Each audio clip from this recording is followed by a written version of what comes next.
vamos a ver allí en San Juan capítulo 2, del 1 al 11. San Juan capítulo 2, del 1 al 11, ¿qué sucedía ahí? Ahí dice el primer milagro de Jesús. Ese fue en una boda, en unas bodas que le invitaron al Señor y a sus discípulos en Caná de Galilea, en la tierra de Galilea, ya saliendo después el Señor de escoger a sus discípulos y bueno, obviamente después de bautizarse y todo lo demás. En Caná de Galilea lo invitaron al Señor a un casamiento, a una boda. Hoy iba a haber un compromiso acá, pero se suspendió para más adelante. Bueno, vamos a ver capítulo 2, del verso 1 al 11, sobre el primer milagro de Jesús. Bueno, dice así,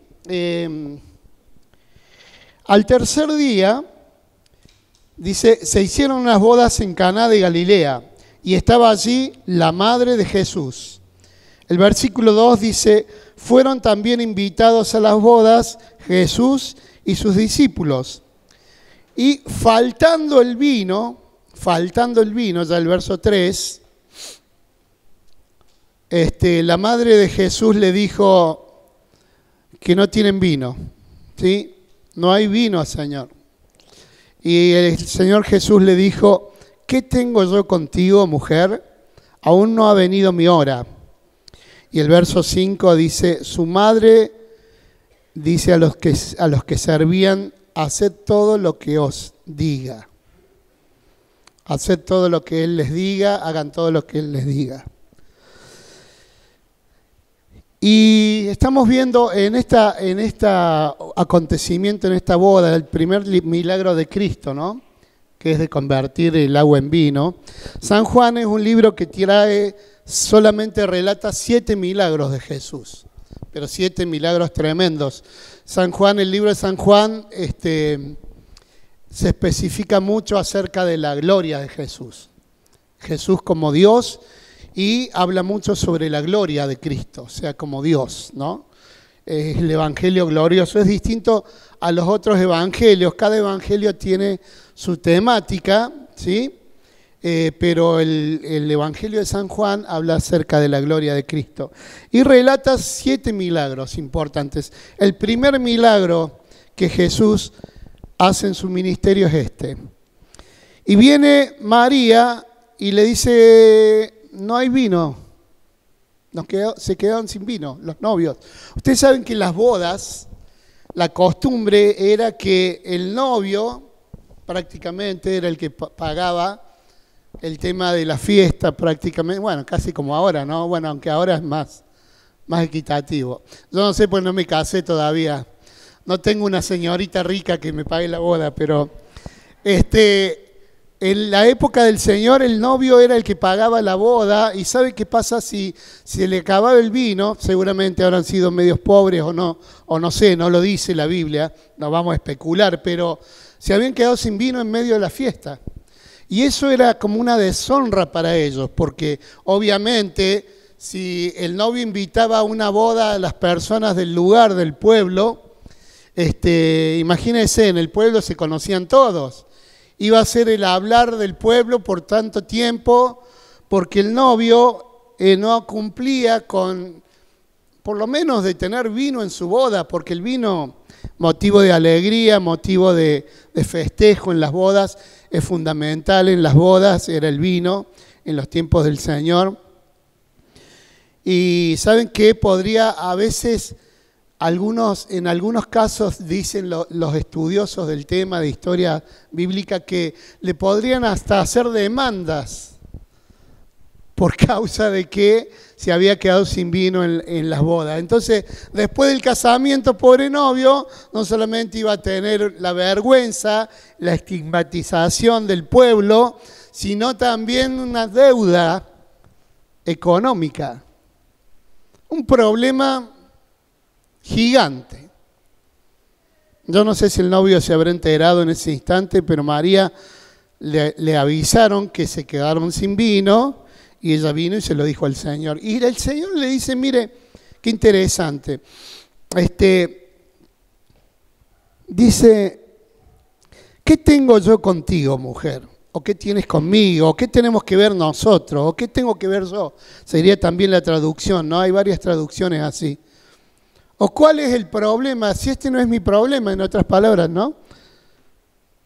Aún no ha venido mi hora. ¿Por qué le dijo aún no ha venido mi hora? Porque ahí todavía dice el Señor que no había llegado su hora de la manifestación, de manifestarse como Mesías, como el Dios que hace milagros. Y María, en todo caso, bueno, ustedes saben que algunos cultos la toman como que fuera la madre de Dios y la exaltan. Y sabemos que eso no es una realidad bíblica, no es bíblico, pero en todo caso Jesús le estaba diciendo, bueno, no la trató mal porque mujer, en unas versiones dice mujer que tienes conmigo o que tengo contigo. Mujer no era despectivo, sino que era como decirle señora. No le dijo mamá al Señor. Que a partir del ministerio del Señor comenzó a tratarla a María como cada uno de los discípulos. ¿Por qué? En una expresión una vez dijo el Señor, ¿quién es mi madre y mis hermanos? Son los que hacen mi voluntad. Ellas son mis madres, mis hermanos, mis hermanas, etc. O sea, yo ya no tengo un parentesco, digamos, el parentesco humano. A partir del ministerio del Señor, no es que le faltó el respeto, todo lo contrario. El Señor estuvo hasta cierta edad en su casa. A lo mejor dicen algunos que José ya había muerto, pero simplemente la puso en su lugar. O sea, y vemos que le puse a este punto de una necesidad a un milagro. Porque donde hay una necesidad, ¿se necesita qué? Para nosotros los creyentes especialmente, cuando vemos una necesidad, ahí nomás queremos un milagro, ¿verdad? Porque una necesidad hace que nosotros pidamos al Señor, oremos, busquemos y le digamos, Señor, por favor, apresúrate. Y el Señor si nos llega a decir, todavía no es mi hora, ¿cuál es tu problema? Mario, aún no ha llegado mi hora de manifestarme. O sea, los tiempos del Señor son diferentes a los tiempos nuestros. Y no porque María le dijera al Señor que tenía que obrar, Él iba a obrar. El Señor esperaba siempre en la voluntad del Padre, porque dice, yo hago todo lo que oigo del Padre. Él se caracterizó por hacer todo lo que escuchaba del Padre. Seguramente que oró en ese momento, interiormente se comunicó con el Padre y el Padre le dijo que hiciera ese milagro. Por eso hizo ese milagro el Señor. Pero no porque María le haya dicho, sino que la quiso poner en su lugar diciéndole, María, los tiempos de ustedes no son mis tiempos. Muchas veces el Señor dijo, aún no ha llegado mi hora, en el sentido de que todavía, por ejemplo, cuando lo querían matar al Señor, una vez lo llevaron a un barranco, ahí a un precipicio, casi lo querían tirar todos, y él dice que pasó por en medio de ellos, de todos los que lo acusaban, porque aún no había llegado su hora.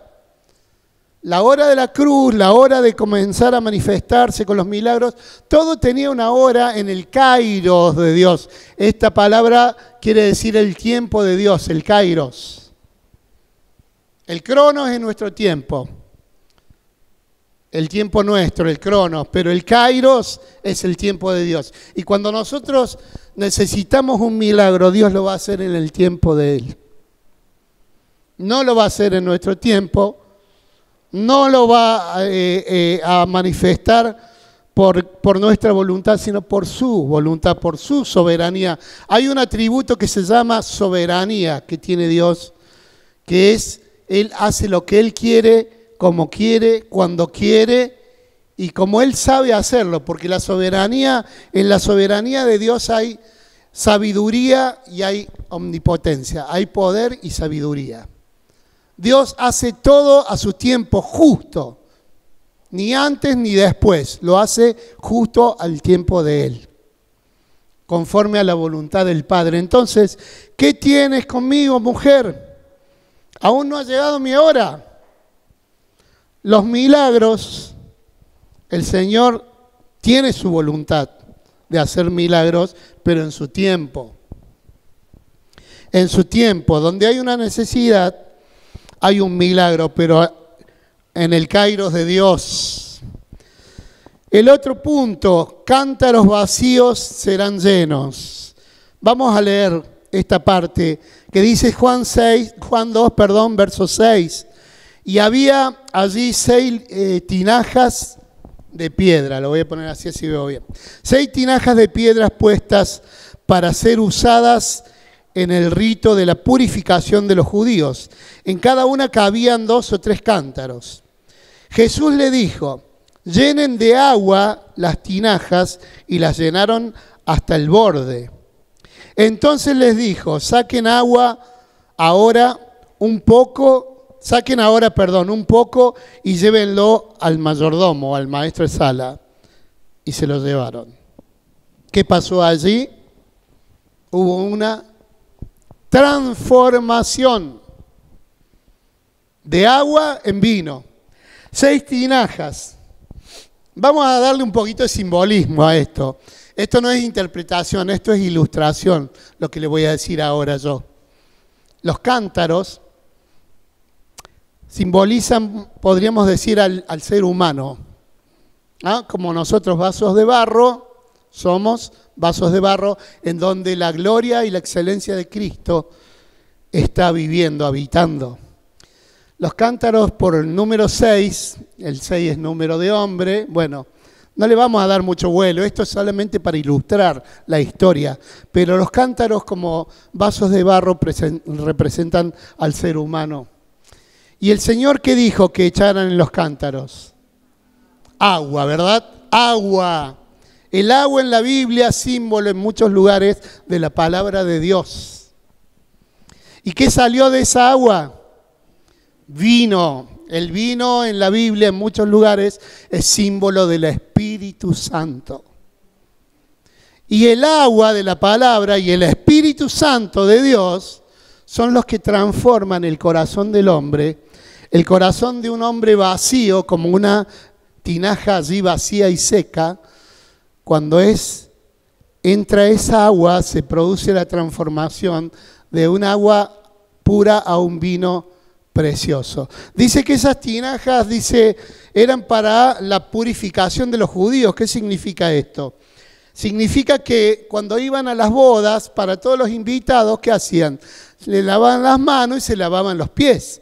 Dice que había 6 tinajas, aproximadamente, dicen algunos estudiosos, que entraban como 100 litros en cada tinaja, en cada una de esas recipientes, como 100 litros, o sea, como 600 litros de vino transformó el Señor. ¿Qué les parece? 600 litros de vino. ¿Sabe lo que era eso para el tiempo del Señor? Seguramente al novio le ha quedado vino y después lo pudo vender, y no solamente cubrió la necesidad del Señor en esa boda, sino que lo bendijo más abundantemente aún de los que pedía o esperaba el novio y la novia, por supuesto. Les ayudó seguramente económicamente para después. 600 litros, fíjese. Y dice que era para la purificación de los pies y de las manos. Cuando los invitados llegaban a las bodas, se lavan las manos, se lavan los pies. Los pies, el polvo del camino, representan nuestros caminos. Las manos representan nuestras obras. O sea que el agua de la palabra de Dios y el Espíritu Santo purifica, transforma, trae gozo. ¿Por qué es representado con el vino el Espíritu? Por el gozo que produce. Se dice que el vino en los tiempos del Señor era un poco más liviano que ahora, no tenía tanto alcohol. Obviamente había borrachos como hoy también, pero Acá hablamos espiritualmente acerca del simbolismo del vino, es embriagarse en el Espíritu Santo. Dice Pablo, no embriaguéis con vino donde hay disolución, más bien sed llenos del Espíritu. Embriáguense, pero con el vino del Espíritu, eso que le da el gozo, el poder, la unción, la gracia, la fuerza para vivir la vida cristiana conforme a la palabra, a ese agua con la cual Dios nos ha llenado. Somos como vasijas vacías. Pero Jesús un día vino y nos llenó, nos transformó con su palabra, con su agua perfecta y con su Espíritu Santo. Produjo gozo en nuestro corazón, a 100%. ¿La salvación no le trajo gozo a usted? ¿No es verdad que el Espíritu Santo dice, donde está el Espíritu de Dios, allí hay libertad? Donde hay libertad hay gozo. Donde hay gozo hay paz. Y donde hay paz hay bendición. El Espíritu Santo de Dios nos ha traído toda la bendición de Dios para nuestras vidas. Los cántaros vacíos serán llenos. Nosotros tenemos que llevar el agua y el vino, la palabra y el Espíritu, a muchos cántaros vacíos que hay allá afuera. ¿Cuántos cántaros vacíos hay allá afuera, no? Nosotros tenemos que llevarlo. Dice que le dijo a los sirvientes que llenaran de agua esos cántaros. Fíjese qué interesante, a los siervos. Y los siervos vieron el milagro. En realidad no lo vieron. Lo vieron cuando empezaron a servir el vino, que se había sido transformado, el agua. Entonces, los siervos, fíjese que hicieron todo lo que él dijo, en fe. Ahora no me dice la palabra que alguno de los siervos le dijo, maestro, me parece que tomaste un poco de más, te estás pasando. ¿Cómo le vamos a dar agua? Imagínense, le dijo, llévenselo al mayordomo, o sea, el que estaba arriba de ellos, ¿no? Sería como el gerente en esta época, el wedding planet de hoy. Se lo llevaron, imagínense un siervo, usted como siervo en esa boda, y que le diga al maestro, llévale ahora eso que llenaste de agua, llévale para que pruebe el catador de la boda, el que es mayordomo. ¡Wow! Hay que tener fe para eso, ¿verdad? Y los siervos en fe caminaron. Y se los llevaron calladitos, ni siquiera dijeron, Señor, me parece que te estás equivocando, acá echamos agua, no. Nada de incredulidad veo allí en este pasaje. Así tenemos que ser los siervos de Dios. Cuando nos dice, lleva mi palabra para que esta palabra se transforme en el corazón de la persona, que transforme ese corazón y produzca el poder del Espíritu Santo. Tenemos que hacerlo sin conjeturas, sin cuestionamientos.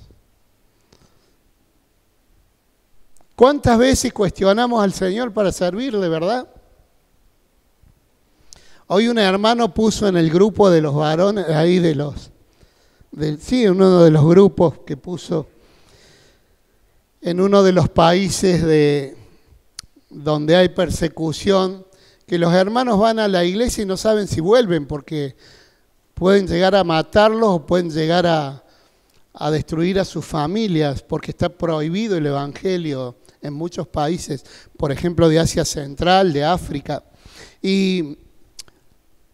Y solamente ellos esperan leer un poco de la Biblia, porque ni siquiera tienen la Biblia.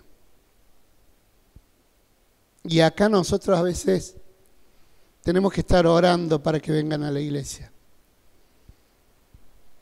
A veces nosotros ¿no es cierto? Tenemos que estar, o tienen que estar orando para que le sirvamos, para que le busquemos.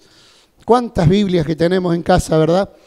Y sin embargo tenemos paz, gracias a Dios que tenemos paz social en cuanto a culto, en libertad de culto, libertad de poder practicar el cristianismo, pero sin embargo en otros lugares la pasión y el amor a Cristo es lo que hace que la gente se congregue, a pesar de que puedan llegar a ser mártires.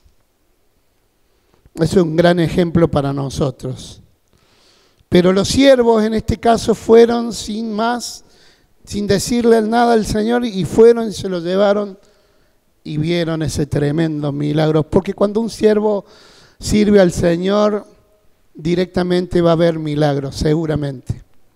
Sin problemas, sin dificultades, sin quejas, sin cuestionamientos, sin prejuicios de ninguna índole. Cuando uno le sirve al Señor en libertad y en fe, empieza a ver milagros. Eso es garantizado por el Espíritu de Dios y por el Señor Jesucristo.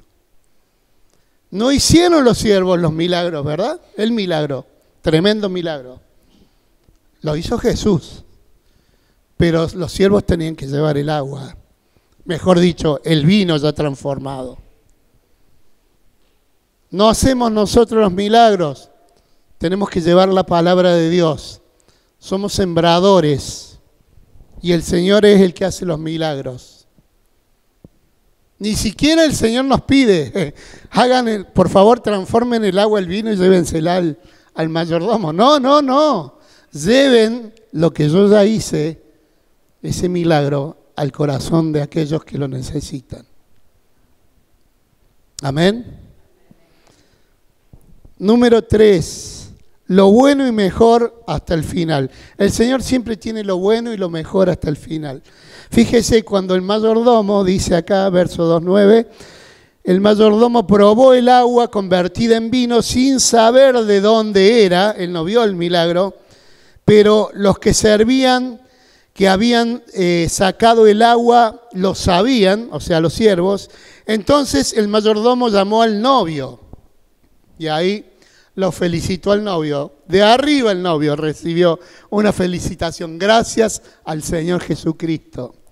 Dice, y le dijo, todo hombre sirve primero el vino bueno, y cuando ya han tomado bastante, entonces el inferior. Claro, cuando están tomando un poquito más de vino, que no se dan cuenta, ya le meten el tetrabric.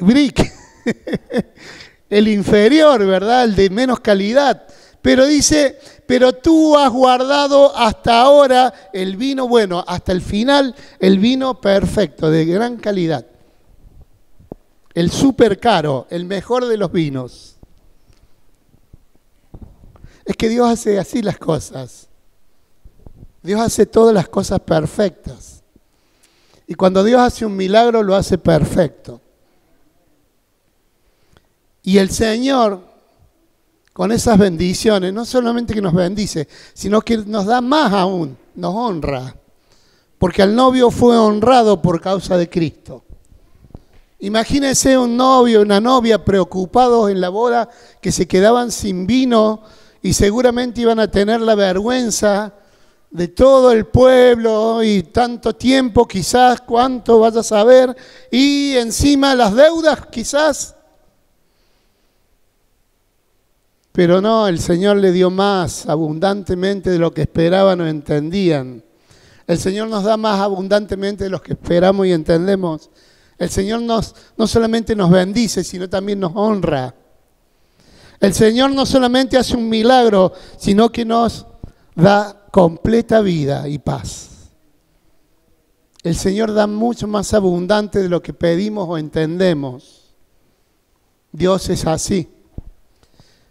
El enemigo, Satanás, nos da, ¿qué cosa nos da? El pecado. ¿Sí? Es lindo al principio, ¿verdad? Porque el pecado es lindo, ¿no? Porque el pecado, ¿quién me va a decir que es feo el pecado? Pero es malo. O sea, Satanás te da primero lo bueno, entre comillas, y después te da lo malo.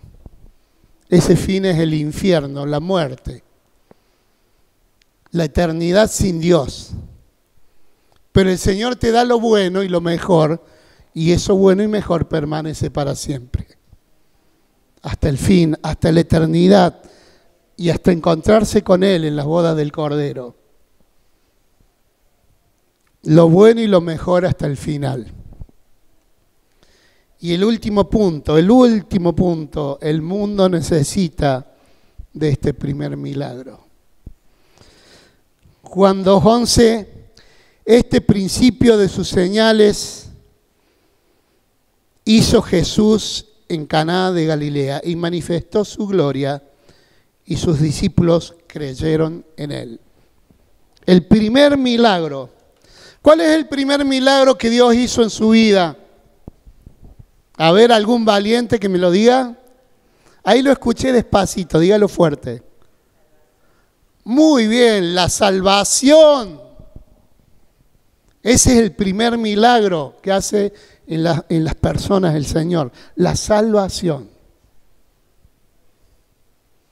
Y Dios quiere que llevemos ese primer milagro al mundo, que llevemos su agua, su palabra, que llevemos su espíritu, su vino santo.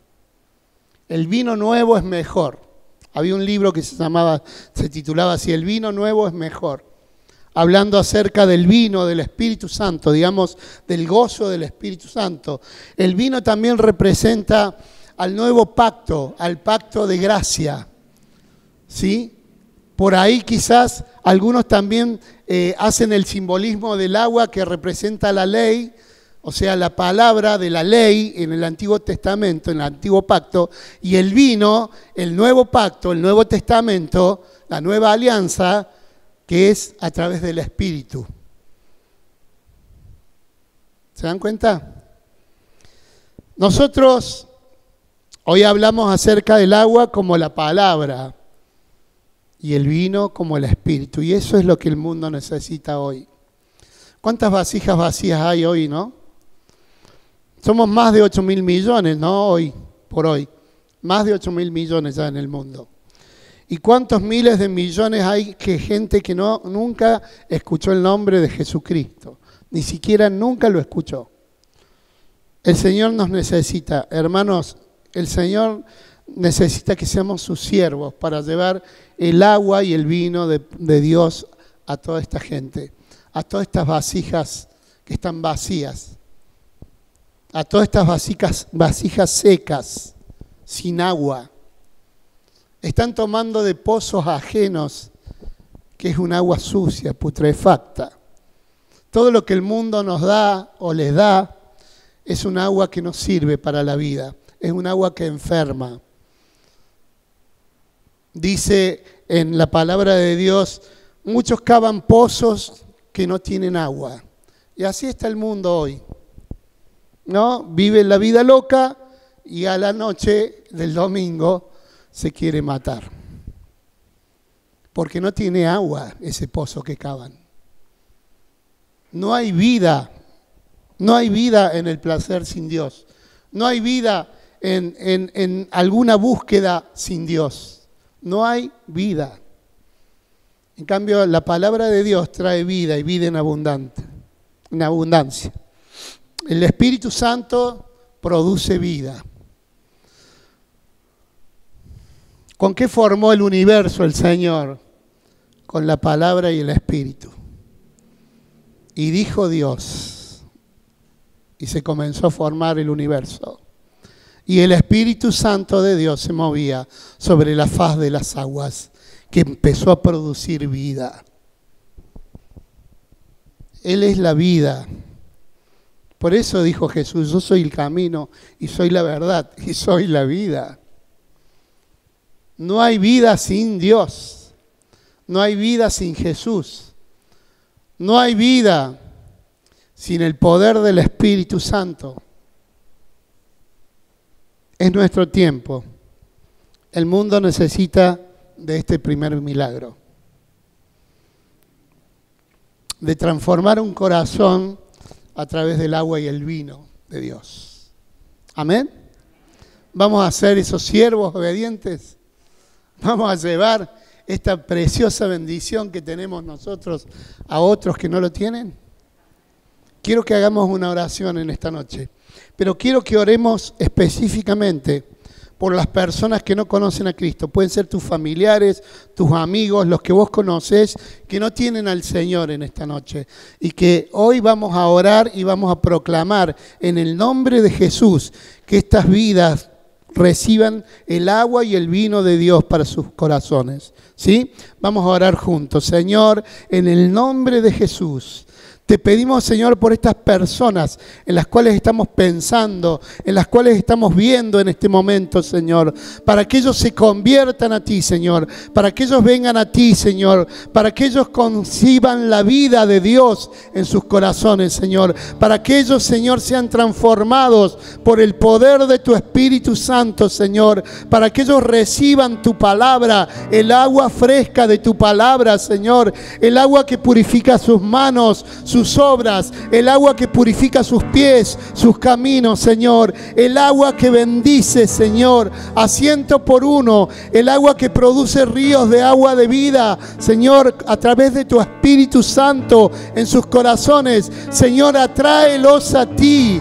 atráelos con tu amor poderoso, Señor, atráelos con tu poder y tu palabra, con tu paz, con tu unción, Señor. Atráelos, Señor, a esta vida, atráelos a tu vida, Señor, atráelos a tu vida, Señor, que tu vida esté en sus vidas, Señor, que tu vida esté en sus vidas, transformándolos, Señor, transformándolos, que puedan nacer de nuevo, nacer del agua, nacer del Espíritu, que puedan ser transformados, Señor, nacer del agua, nacer del Espíritu, Señor, en el nombre de Jesús. Y úsanos, Señor, úsanos para llevar, Señor, tu preciosa vida a sus corazones. Úsanos, Señor. Quita toda vergüenza, Señor. Quita todo temor. Quita, Señor, todo adormecimiento en nuestras vidas para llevar tu palabra a aquellos que no te conocen, Señor. Que muchos puedan, Señor, gozarse con el vino de Dios, con el vino nuevo de tu Espíritu Santo. Oh, bendito Espíritu Santo.